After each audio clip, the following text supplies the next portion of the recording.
Okay, good morning all. Beautiful day in New York City today. Let me introduce the people who are on the dais with us. From my right, our great health commissioner, who's done an outstanding job all through this very long and trying COVID experience, Dr. Howard Zucker. Melissa DeRosa, secretary to the governor, who's done a fantastic job. Bob Master from CWA, Communication Workers of America, which has been important all through this, and just a great partner for the state of New York. And Bob himself is a great labor leader. And we want to thank him for all he's done. To my left, Pat Kane, another great labor leader from the nurses. And we want to thank the nurses very much for this past long and horrific year. Aileen Gunther, a great member of the Assembly who's done a lot of good, important legislation and was the sponsor of a bill we're going to sign today, what's called the Safe Staffing Bill. The Assembly member is a healthcare professional, former nurse. Depending on the day, she likes to talk about being a nurse rather than a politician. That's right. But today she put them both together. Nadine Williamson from 1199, which of course was so instrumental in keeping our hospitals running and putting their own self-interest aside and showing up every day. So it's a pleasure to be with you, Nadine. Kelly Cummings, who is the Director of State Operations, who is our get-it-done person. When the bureaucracy says no, Kelly Cummings says yes and always finds a way to get it done. With us today, we also have Major General Raymond Shield, who is the Adjunct General of the New York National Guard. The National Guard is the emergency response force for New York. Hurricanes, storms, fires, floods, COVID. The force that the state deploys initially are the National Guard, and they come from all over the state at a moment's notice and deal with the most horrific situations. And they're young people, and they are there willingly, and they're trained, and I can't thank them enough. I've been out there with them on many long, scary nights, and they give not only great relief, but great confidence to the people of the state, and we want to thank them all. Michael Powers, who is the President of the Correction Officers Association, thank you for what you had to do and manage through this difficult year. Sam Frasina of the firefighters, Sam, thank you. And the firefighters and the emergency responders who had to show up day after day after day after day. You know, most emergencies are limited in time. It's a day, 2 days, 3 days, a week. And then you go home and you sleep and you catch your breath. This never ended. Correction officers, as you can see, always on call, correction officers. Never turn off the phone. Sorry, I had to do that to you, Michael. Dr. Parag Mehta from the Medical Society of New York State, thank you. Thank you. What the doctors did was extraordinary. All the members of the National Guard, all the members of labor, all the essential workers who showed up, thank you very much, and we're going to talk about honoring you today. Today is not a day where we're going to talk about COVID numbers. There are no charts. We know where we are. We are past the day-to-day monitoring of COVID. We have reached a new plateau that should give us all confidence and success, long time coming, a product of our efforts. People say to me all the time, how did New York go from the worst infection rate on the globe, to literally the lowest infection rate in the United States of America? How did you do that? How did you go from worst to first? And there's no magic to it. It was the phenomenal efforts of the essential workers, and it was the efforts of New Yorkers. It was the intelligence of New Yorkers, where you had other states and communities who were saying, well, I believe this politically, I don't believe that. New Yorkers were smart, and they were united, and they did what they had to do, and they got the infection rate down. But now we're starting to write a new chapter, and the new chapter that we're writing is the post-COVID emergency period. The emergency is over. It's a new chapter. Doesn't mean there's not challenges for the new chapter, but the emergency is over. It's not that we believe COVID is gone. We still have to vaccinate people, especially young people. That is still a priority. The young people are lagging in vaccines because remember when this started, it wasn't about young people, right? It was about older people. Young people weren't even eligible for the vaccine early on. So now we're trying to catch up and say to the young people, I know you didn't think initially this was your problem, but it is now your problem, and we have to get them to vaccinate. And we have a number of incentives to do that. One of my favorites is a full 4-year scholarship to a state college. If you come, and a young person, 12 to 17, gets a vaccine, we do a weekly raffle and give away 10 full scholarships to a state college, room and board. I'm excited about that, not because I want to go to college, but as a parent who had to pay the college bills, this is a real home run for the student and for the parents. And it's working. 145,000 young people have come to get the vaccine since we announced the raffle. Another 10 winners this week. And as you can see, they're all across the state. We congratulate them. We congratulate their parents who are saying, thank God, I don't have to worry about this going forward. And we're going to continue it for another week. So young people, come out, get your vaccine, get in the raffle, and try to win a full scholarship. But get the vaccine anyway because it's just smart. And we're still watching COVID. It would be irresponsible and reckless not to be wary and vigilant about COVID. There are new variants. The Delta variant they're watching now spreads much more quickly than the original virus code. It's in the United States, didn't start in the United States, but one thing COVID showed us again is how small the world is. It's not like the old days. Well, that's happening in Europe. It has nothing to do with us. That's in China.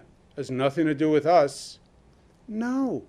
What happens in China tomorrow is our problem today and the week after. They get on a plane. It's here. Well, COVID was in China. Yeah, COVID was in China for 24 hours. And then COVID was in Europe. And 24 hours later, COVID was in New York. That's what happened here. Well, COVID's in China. By the time they were saying COVID, it was in China. It was already in Europe. And then it was in France, Spain, Italy. They got on a plane. They landed at JFK. Why did New York have that high vaccination, the high infection rate all of a sudden?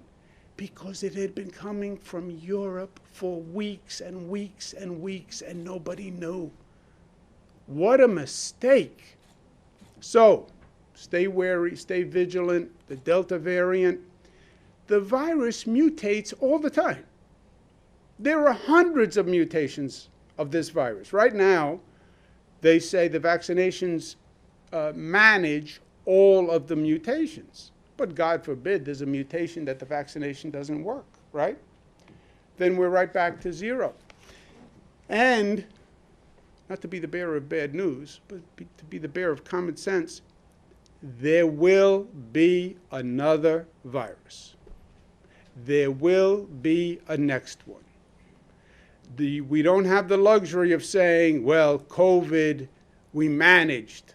That's it. Never happen again. It will happen again. And we have to be prepared. But the emergency is over.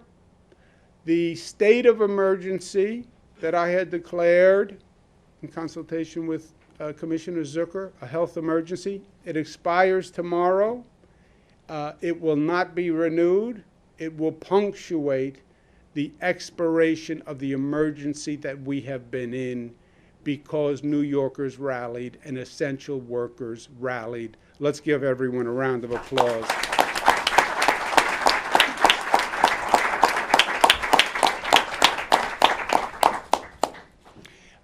The emergency is over. The CDC guidance still stays in effect.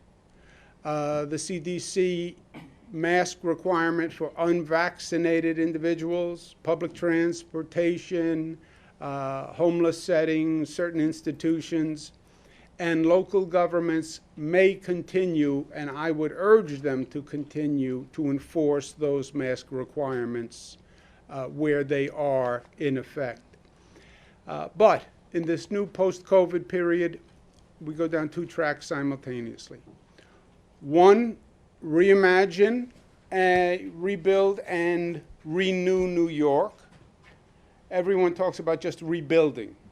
I don't want to just rebuild New York.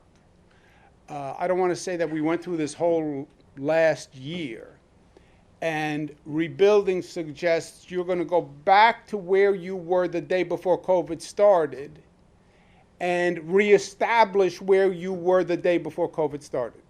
I don't want to go back to last year. Life is not about going back. Life is about going forward. And we've learned a lot since last year. We've learned many lessons during COVID. So we're not going to just rebuild. We're going to reimagine New York. What did we learn? And now we're going to reconstruct. And how do we reconstruct it better than ever before? How do we use this moment of rebuilding and reconstruction to reimagine New York? We've gotten billions of dollars from the federal government.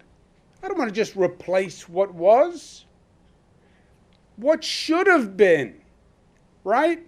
We have a storm, Hurricane Sandy, your house gets knocked down. You don't rebuild the house the same way it was. You put in a better kitchen. You put in a better bathroom. You put in a better heating system. You put in solar panels. You use the opportunity to reimagine and to renew. And that's what we're doing in New York. New airports, new transportation systems, new Long Island Railroad, new broadband access. So every family now has access. New healthcare procedures. Because look how much we learned about our healthcare system and how we were not ready for the emergency. Learn those lessons and incorporate them. Governmental, societally, also personally. New Yorkers, get a vaccine and get on with life. Get out of the house. Go experience New York. Go to a movie. Go to Radio City Music Hall. See a concert. Go root for the Islanders, especially tonight. They have to win tonight. Go tonight. Root for the Islanders. Go to a restaurant. Go shopping. What people do is a major factor in bringing the economy back quickly. I'm going to go shopping. I need new ties. I think I've been wearing this tie about 10 times over the past year. Go out. Live life. Life was not about what we were doing the past year. We were surviving the past year. We were surviving. Life is about thriving. Go reconnect. Enjoy life. That's the first thing. 2, learn the lessons from COVID. Learn the lessons from COVID. COVID knocked us on our rear end. Things happen. Life will knock you on your rear end. You'll make a mistake. Something will happen outside of your control. Somebody gets sick. You lose your job. You get divorced. Something will happen in life that just knocks you on your rear. The question becomes, what do you do when you get knocked flat on your back? What do you do? And that defines you in life. That moment defines you in life. You're watching a boxing match and the guy gets knocked down. And the crowd all leans forward. What is he going to do? What is she going to do? Are they going to get up? Are they going to get up, or they're just going to lay there? And are they going to get up and they're going to be smarter for it and say, I'm not going to let that happen again. I felt it, it hurt, but I'm going to learn the lesson. We're going to learn the lessons from COVID. Part of it is our healthcare system being able to handle an emergency, doing it safely, being prepared, being equipped. Remember what we went through when COVID started? We had to set up the largest field hospital in the country in Javits, 2,500 emergency beds. Our hospital system was going to be overwhelmed. Every expert came in and said, you're going to need at least 150,000 hospital beds, Governor. 150,000 hospital beds. You know how many hospital beds we have in this state? 50,000. Well, you're going to need 150,000 in 2 to 3 weeks. That's what I was told. Thank God we had the essential heroes that we have.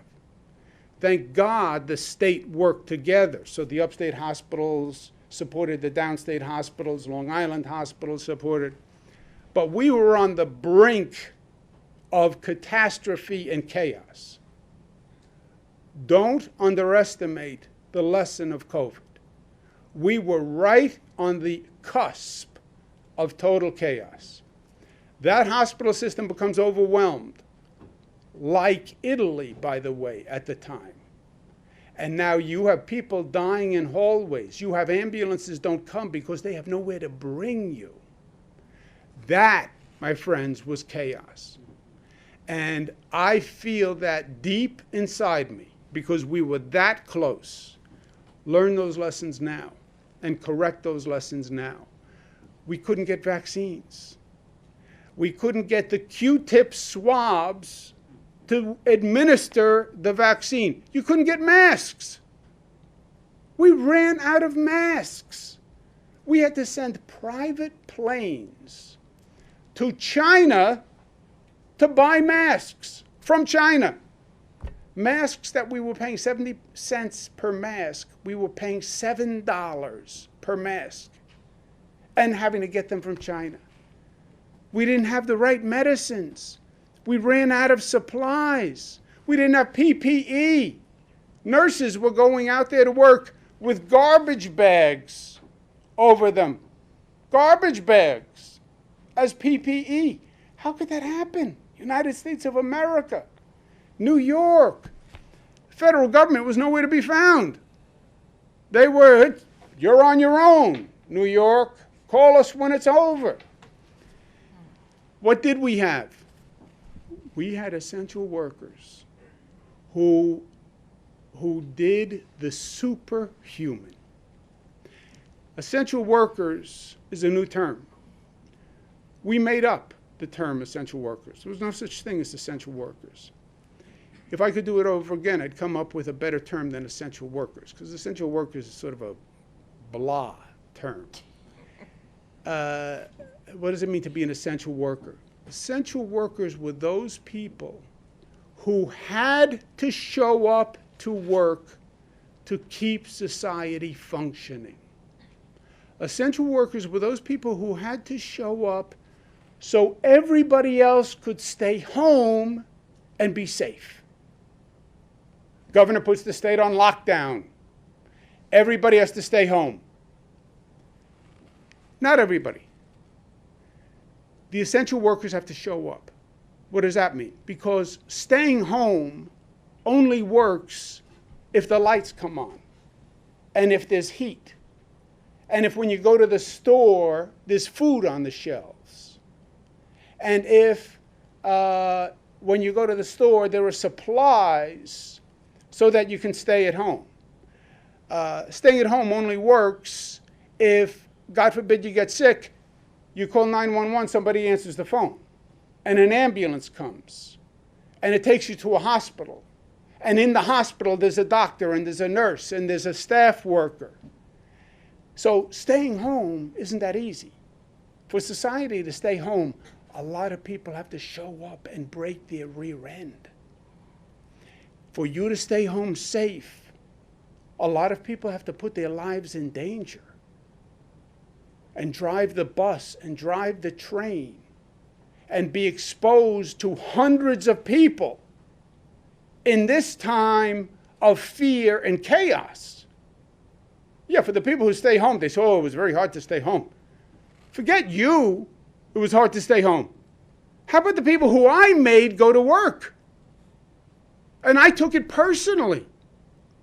Look at the inconsistency. Everybody stay home to be safe. But not you, bus driver. You have to drive that bus so the nurse can get to work. Not you, nurse, not you, doctor, not you, teacher, not you, utility worker, not you, National Guard. You're coming out. And then you have to worry that you don't get sick, and then you have to worry that you don't get sick and bring it home to your family. One thing, if you get sick, God forbid you bring it home to your children and your wife. Is it on my clothes? Is it on my hands? Am I infected? And you have to live with that fear. That's why essential workers doesn't do it justice. These were people who went above and beyond.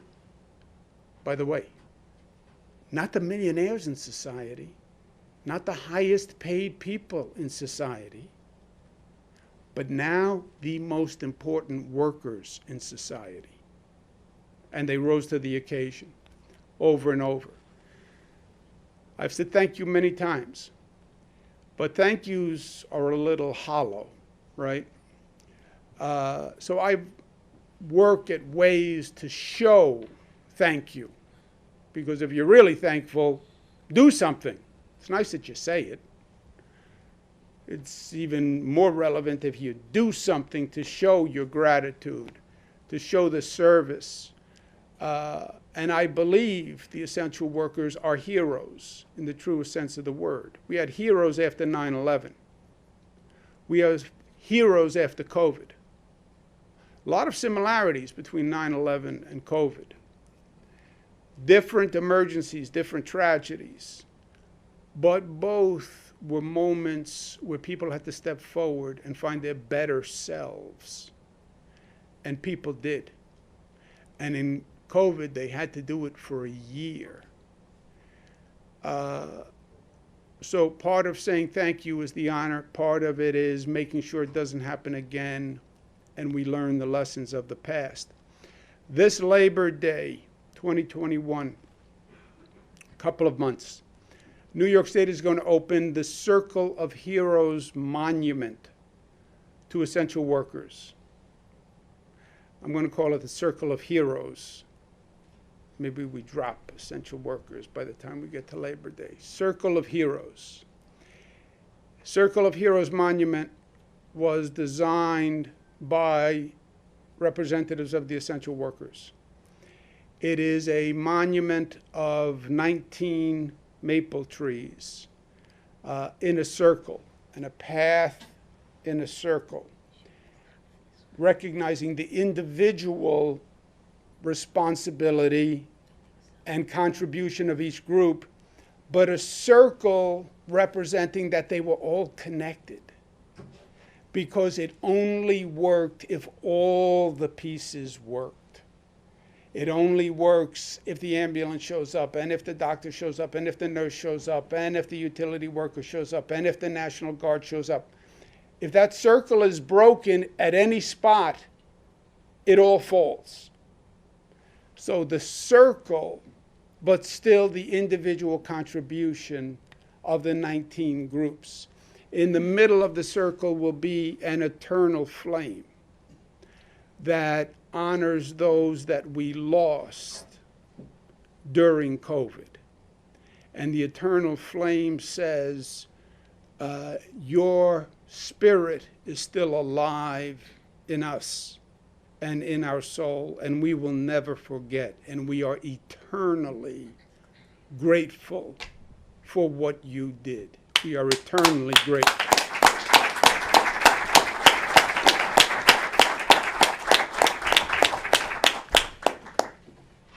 This is going to be located in Battery Park City. That was the location that was picked by the Essential Worker Commission. It will be within view of the Statue of Liberty and New York Harbor. It will be right on the Hudson River. It will be a beautiful, beautiful location. And it will have the Circle of Heroes Monument. It will have an atmosphere of peace and contemplation, where people can come and remember those who were lost. People can remember this moment in time and what it represents. And it will be our way of saying thank you. There'll be a quote that was done in a story by a great New York reporter who passed away during this period. Jim Dwyer, voice of New York, voice of the working men and women of New York for many years. And he wrote, "In times to come, when we are all gone, people not yet born will walk in the sunshine of their own days because of what women and men did at this hour to feed the sick, to heal, and to comfort." Truer words were never spoken. And I think that sums up in many ways what COVID was all about. So we're going to have the monument. It's going to be done on Labor Day. How can it only be done in a couple of months? Kelly Cummings has promised me that it will get done in a couple of months, or she will be a new resident of Idaho. That's how this will work. So I believe she will get it done. We're going to have the monument. We're also going to announce $25 million in child care scholarships to the essential workers, which will extend the support for the working families that we provided during the CARES Act. That does deserve a round of applause.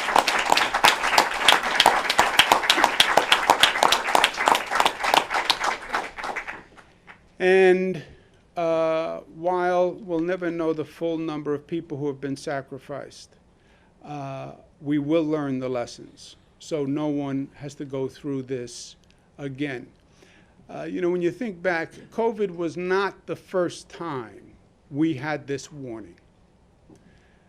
And we had warnings, and we didn't heed the warnings. But when you look back, this country cannot say, what a surprise. You had the avian flu, you had SARS, you had swine flu, you had MERS, you had Ebola, you had Zika, you had dengue. Warning after warning after warning after warning. Everybody missed it every time. It's fascinating. There was a movie in 2011 called Contagion, which was done right after Mars and SARS, which could have been a movie done about COVID. And it was done 10 years ago. And it said a bat in China transfers a virus, it gets eaten, one person gets it in China, they get on the plane, they come to the United States, everybody misses it, it moves faster than the World Health Organization, moves faster than the CDC. 10 years ago, the movie predicted everything. We didn't learn. We didn't listen. Denial. We're in denial. Let's deny it. So much easier to deny a problem in life, you know. Because if you admit the problem, then you actually have to do something about it. Well, we're going to do something about it because COVID was not the last time. And we owe it to our essential workers and to what we went through to learn the lessons. And we'll do it before there is the next time. Healthcare facilities and the staff will be on the front lines again, and they're going to be better prepared. And they're going to be better equipped, and they're going to be better trained. Society itself is going to have a new appreciation for public health. The Department of Health is going to be a different Department of Health with more of an emergency response. And we're starting with real measures today. Today I'm going to sign into law the safe staffing bills, which I believe is a major step forward in improving the quality of health care in our healthcare facilities. And what it says is plan now for how to provide for a health care system going forward. Put everyone at the table especially the people who are on the front lines, because they know best, but the nurses, the administrators, the staffers who provide the direct care. How many people do you need to safely provide direct care to treat the patients and to keep the nurses and administrators healthy and safe? Come up with that plan, come up with it by January 1, and then the Department of Health is going to police and regulate those plans to make sure they are implemented and to penalize any violations. We want to thank the nurses for putting it together, represented by NISNA and CWA. We want to thank the healthcare workers and 1199. We want to thank 1199 and CWA for coming together as part of this effort with NISNA. And we want to thank the hospitals and Greater New York Hospital Association. This is the first time we've done this. It was hard, but we did it. And we're going to sign the bill, and we're going to take a step forward today. Congratulations to everyone who worked so hard to make this a reality. I know it was hard, but New York is better for it, and your members are better for it, and the healthcare system in this state is the better for it, and we got it done. Congratulations. Let's sign the bill.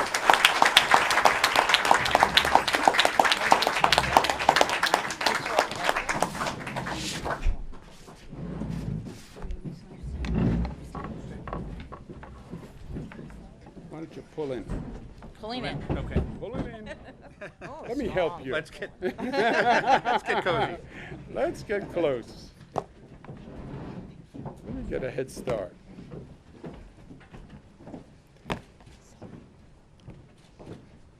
You think it's easy to sign a bill? No. Nothing is easy.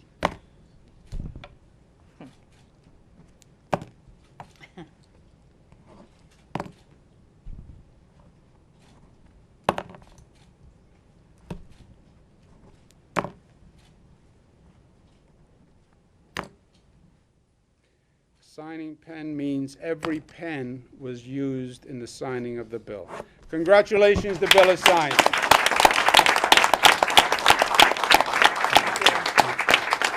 Thank you. Thank you, sir. Pleasure. Pleasure. One for Eileen. Pleasure. Eileen.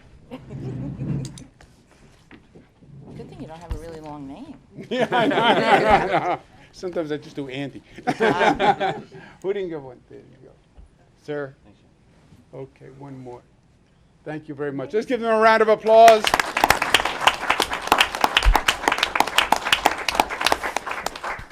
I'm going to ask Eileen Gunther to say a few words, please. Well, thank Assembly you. member.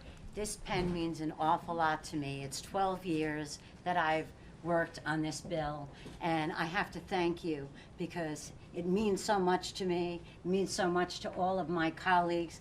I'm still an RN. I'm one of you, and I want to thank you for your service during this awful virus. And this is something that you brought home to all of us, and we'll never, ever forget you for this. And all I can say is that I want to thank all of the staff that work with me, Dana and everybody, because it meant a lot. And here we are today, men and women. I worked all during COVID. I was giving out immunizations. I couldn't be prouder to work with you side by side for the last 40 years. And this is our moment, and thank you for this moment. Thank you. Thank you for making it possible. Thank you. Thank you all. Thank you. Congratulations, and the essential workers on Labor Day. We're going to see you at the opening of the Circle of Heroes right at Battery Park City. God bless you for what you did. Thank you.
Let's take a couple of questions. Governor, where do you respond to the mayoral results?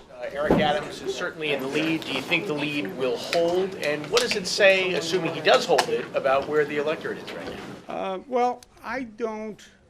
Eric Adams is in the lead. Congratulations to him at this point. Now, of course, you have this whole ranked voting system, and the Board of Elections has to do the final tally. I don't know well enough how this works and what the numbers people say. But I think, in general, electing a new mayor is very, very positive for the city. We're trying to get the city back up and running.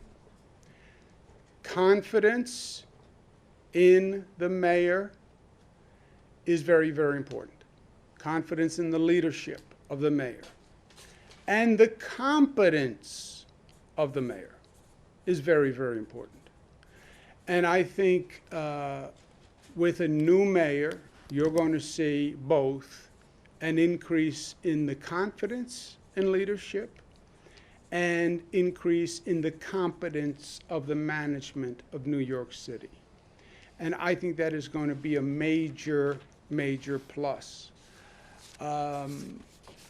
We are trying to increase optimism. We're trying to increase confidence in New York. Open your business, go back to your office, go to restaurants. New York is coming back. We're building new buildings, getting the esprit de corps up again. We have a major crime problem in New York City that cannot be over-politicized. That is not a rhetorical problem. That is a real-life issue for the people of New York. And I think having a new mayor who has addressed it honestly and has the competence to do something about it is going to be key. I think law and order and public safety, job one. Job one. We'll bring the economy back. The economy doesn't come back if people don't feel safe. We'll bring back those people who left New York during COVID. The people won't come back unless New York is safe. Get people back into offices. That's how we're going to get people back into the restaurants. And people will not get on the subways if they think the subways are not safe. Before you get to economic rejuvenation, public safety is job one. I can do all the improvements I want to Penn Station and LaGuardia, new roads, new bridges, new attractions, new Pier 76, so much to experience. I'm afraid to go out. None of it matters. And that is real. And that is a difficult problem because you do have to reform public safety. You do have to reimagine policing. I invited every government to do it across the state that had a police force. They all did it, otherwise they wouldn't have gotten additional funds. But I don't think the plan in New York City, for example, was anything near the scope of what you need. I think it was better than nothing, but only better than nothing. And it is it's a difficult issue. You have people on one side saying, I don't trust the police to fund the police. You have the police on the other side saying, I can't do my job without trust and respect. And I'm not going to do my job if I don't think there's any safe way to do it. That has to be reconciled. That's not easy. But it has to be done as a sine qua non. And I think that's what you saw in this mayoral election. I think the voters, as usual, are smarter than the analysts. I don't think the voters watch Twitter the way the analysts do. I think the analysts and the political pundits talk to each other on Twitter, and then the voters say, yeah, but I'm out here living my life. And in my life, crime is a major issue. And fear of getting on a subway is a major issue. And I think that's what you saw the voters saying. And the lack of competence in the administration of the city is a major issue. So I think the voters were looking for two components: confidence in leadership and competence in administration. Confidence in leadership, competence in administration. But you need both. Well, this person's showed management competence. By the way, there were many people in the race who showed management competence. Sean Donovan, if you want to look at a governmental resume, I worked with him at HUD.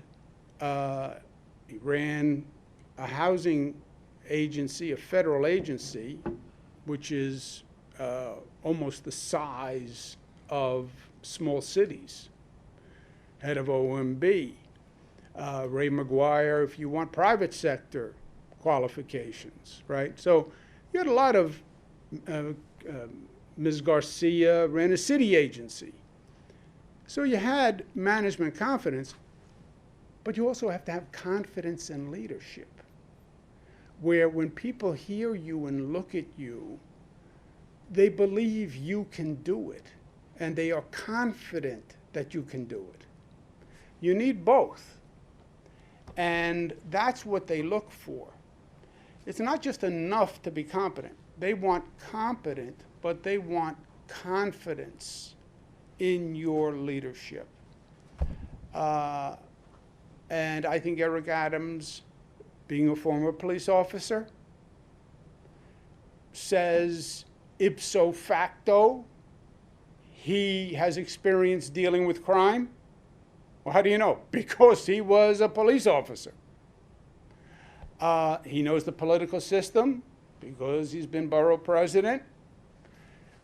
He knows the needs of the community, culturally, professionally. So I think he represented a combination of confidence in leadership and competent management on the pressing issue of the day: public safety combined with quality of life. The homeless problem is not just a homeless problem anymore. It's a public safety problem. It's not just homeless affecting quality of life. It's people being afraid that homeless affects their public safety. Issue on the subways is not just homeless people and the quality of life of the conditions. People are afraid that some of the homeless people are violent. So that is now merged, more so than in the past, as a public safety issue.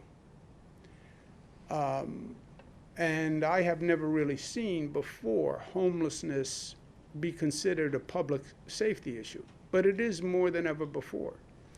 So that's what I think. But in general, a new mayor is going to be good.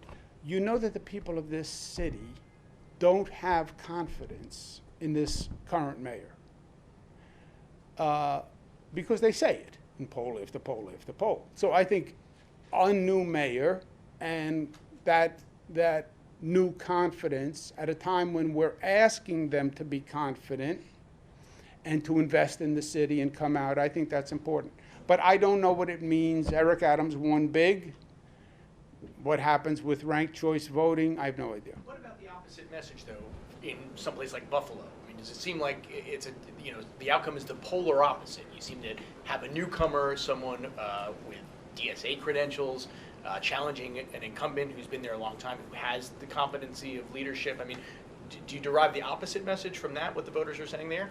Well, you have to do two things, Zach. You're looking for a macro, one-size-fits-all analysis. You're not going to get a one-size-fits-all analysis. Look at New York City, which is probably the biggest test case just because you have the most voters participating, et cetera. And I think you see clear statements about the overall political mood, right? You look at the city council races, you look at Eric Adams and Ms. Garcia and Mr. Yang, et cetera, add up all those votes. But you're going to have anomalies also. Buffalo was a different situation. Super low turnout. Mayor Brown, who I know very well, and I have nothing but good things to say about Mayor Brown, but he decided basically his campaign strategy, as I understand it, was basically to avoid engaging in a campaign. And then you had a very low turnout. We know that combination. We've seen that before. That doesn't work. Avoiding the campaign, this isn't really happening, doesn't work. And then you wind up with a very low turnout, and the only people who vote are the people who are organized by the opponent, right? We've seen that movie before. So you can have anomalies to a general overall current, you know. Even on national, you'll see the states, the nation move more Democratic, or the nation move more Republican. But you'll see certain states that are anomalies. Why? Because in that race, there were specifics that counteracted the overall flow. Governor, what do you think the incoming mayor, or how should the incoming mayor approach his or her relationship with you so it's better than the current relationship with this mayor? The relationship will be better by definition. You know, I have worked with multiple mayors, frankly, all my life. When my father was governor, he worked with Mayor Koch, he worked with Mayor Dinkins. I was involved in those relationships. He worked with Mayor Giuliani. I was involved with those relationships. I worked with Mayor Bloomberg. I work with mayors all across the state, Democrats, Republicans, et cetera. I think Eric Adams I have a good relationship with Eric Adams. I know him. He was in Albany. We worked together. Andrew Yang, I have a casual relationship with, but a good one. Ms. Garcia, I don't know, but she just seems like a professional. Again,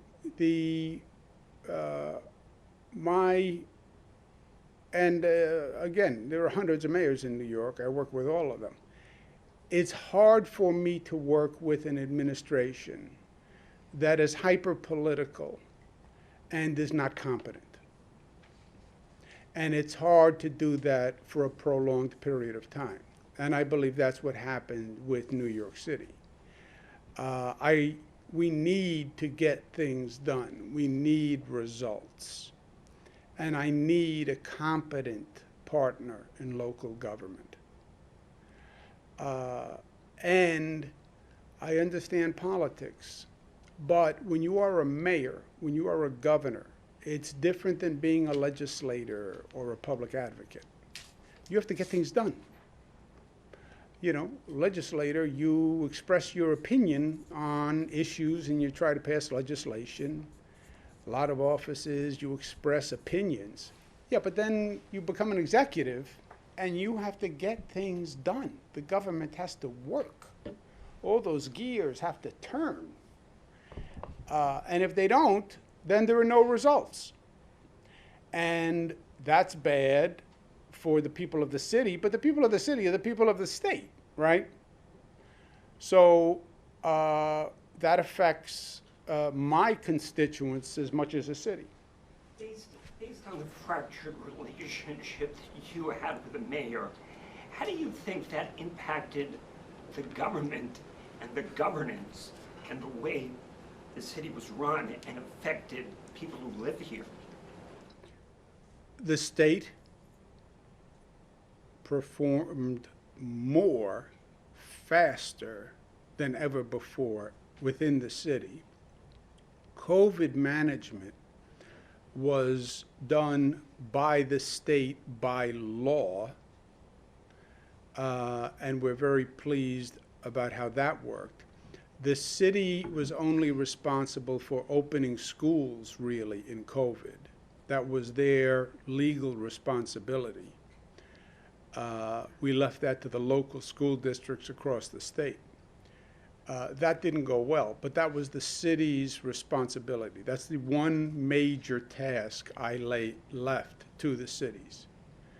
And then COVID management was done by the state.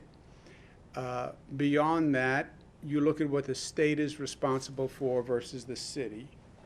State does Port Authority, airports. The Port Authority has never been doing more in New York City than it is now, and never been doing better. More education aid, more aid in the budget than ever before, more state police in New York City than ever before. Rebuilding of the roads and the bridges, the Long Island Railroad, Penn Station, more than ever before, Pier 76, more than ever before. So the state has done more than ever before. Any city's jurisdiction is primarily police, fire, sanitation, and education under state regulation. Those are the city's primary responsibility, whether it's New York City or it's Buffalo or Rochester or Syracuse. Police, fire, sanitation, education under state regulation in New York City with mayoral control. And I think in New York City, crime is the major problem.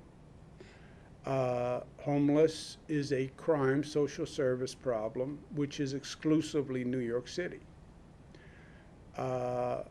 Fire, I don't know. And on the education, the school reopening, I think it was confusing and start and stop for the parents of New York City. I think that's what the parents of New York City say. So it's not my opinion I'm offering you. It is the opinion of the people of New York City. But that matters, Pete, because those are the people who are going to decide the future of New York City. But the fact is, when this thing started, you and the mayor couldn't agree on the appropriateness of a shutdown. Should we close the city down? And there was a delay. Do you think that cost lives? No. It wasn't up legally. This is what you, I think, just never accepted. There are laws. The law said the state decides.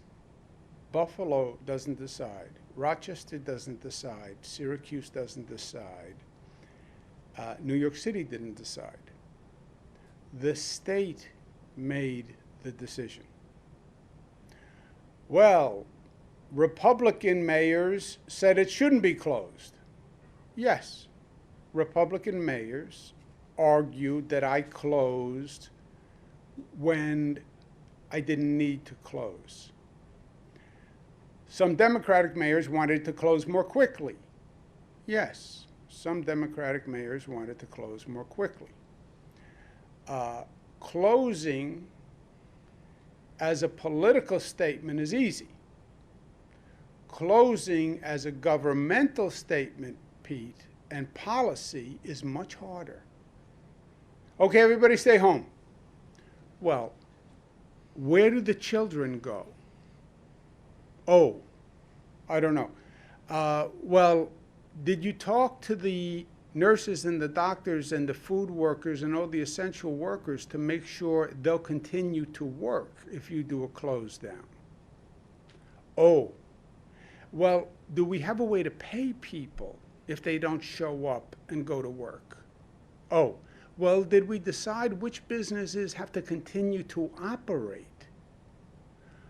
Oh, so the political statement of we should close down quickly, yeah, that's easy. The governmental policy of closing down was much harder. You close down, Pete, but you're not ready to close down. That's when people die. Let's take one more. Yes. Governor, you mentioned that you had worked with Eric Adams before. What's your most successful partnership you've had with Adams? He's been the state senator, a borough president, and what's the least successful? I know Eric very well. He was in the Senate together. We did a lot of work together on many budgets, many bills for many years. So we worked on many issues together, and we did it personally. Borough president, obviously, is a different relationship. Governor, borough president, it's more of a social, ceremonial, when he was doing events, etc.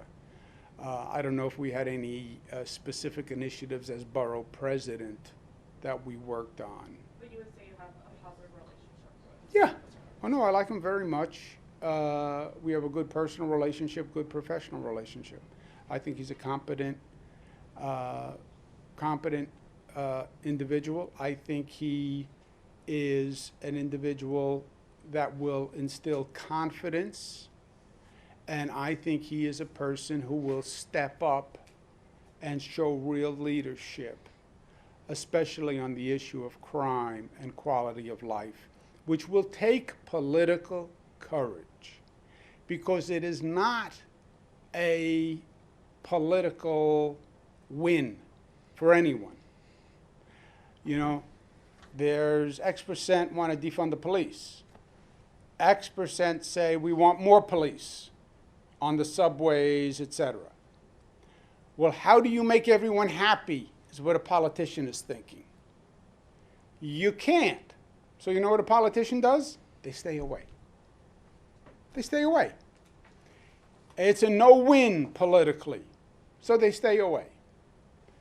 Yeah, except you can't do that if you're a serious government official, because doing nothing is the worst thing that you can do. And that's what has happened here. Okay, thank you, guys.